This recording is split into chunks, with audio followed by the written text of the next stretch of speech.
पिछले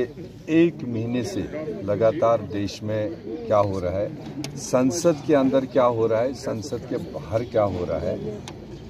जिस मुल्क का पूरे दुनिया में मतलब मशहूरी थी कि अगर जमहूरियत कहीं पर है, अगर जमहूरी तर्ज अमल पर कोई मुल्क चल रहा है तो वो भारत चल रहा है। यहाँ पर अनेक भाषाएं, अनेक धर्म पालने वाले लोग रहते हैं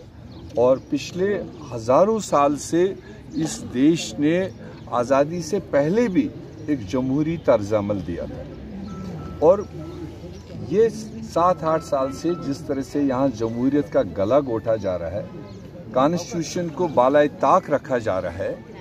तो उसके विरुद्ध में पूरे देश में गरीबों की आवाज़, नौजवानों की आवाज़, किसानों की आवाज़, आम इंसान की आवाज़ लेकर वाहिद एक मतलब बहादुर लीडर जिसका नाम है राहुल गांधी, जो आज की इस तानाशाह सरकार के सामने लोगों की बात रखता रहा, पार्लियामेंट के अंदर, पार्लियामेंट के बाहर, सड़कों पर। और उसी तानाशाह सरकार की एक साजिश कि उस बुलंद आवाज़ को, लोगों की आवाज़ को बंद करने की एक साजिश जो रचाई गई है, और उसी के तहत में जो कोर्ट के मामले हैं वो कोर्ट में लीगल लोग देखेंगे, मगर जिस तरह से आपने देखा अभी कन्विक्शन वहाँ हुई नहीं। कन्विक्शन जिस कोर्ट ने दिया उसी कोर्ट ने सस्पेंशन भी दिया कि 30 दिन के लिए कन्विक्शन ये सस्पेंशन में रख दिया,